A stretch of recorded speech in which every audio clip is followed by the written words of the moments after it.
Former White House Press Secretary Sean Spicer has a warning for Republicans after a stunning upset in a Texas state Senate race. In a special election on Saturday, Democrat Taylor Ramett defeated his Republican opponent in a district that President Trump won by 17 points in 2024. During yesterday's episode of the YouTube show that Spicer co-hosts, the former Trump official had this to say. Look, I've always said that special elections are special. So I texted a bunch of Texas folks, elected officials, et cetera, and said, okay, tell me how much I should be concerned about this. To a T, every one of them said, this is a problem. One person's direct quote was, this is 8.5 on the Richter scale. This is a big deal.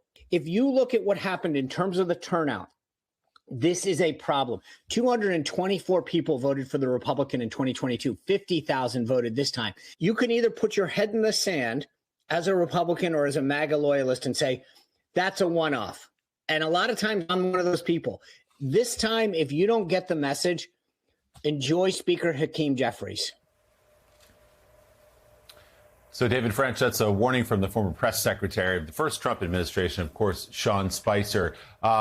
We can take that as a warning for Republicans. How concerned really are they, though, after Texas? Do they believe this is a one-off? Do they look at what happened in Virginia and New Jersey in those gubernatorial races where the margins were much wider than they expected them to be, other down-ballot races as well, as real reasons for concern? And then how do you see this connecting to what we were talking about earlier in the show, which is Donald Trump trying to put his thumb potentially on the scale of elections in places like Georgia because he is worried that the tide is turning against him?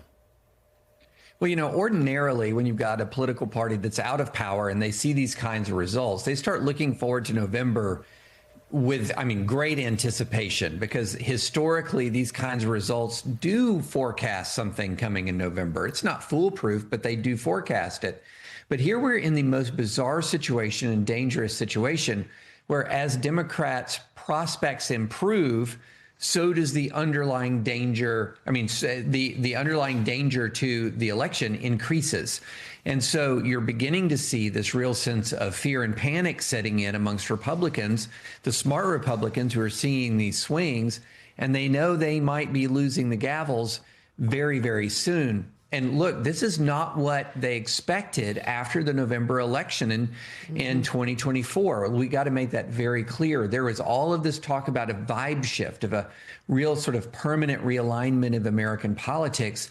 And that just lasted a couple of months. And ever since then, the slide has been, there's just been a steady slide in Trump's support. And so they see the danger. They see the electorate turning against them. And perversely enough, that makes it more dangerous on the election itself.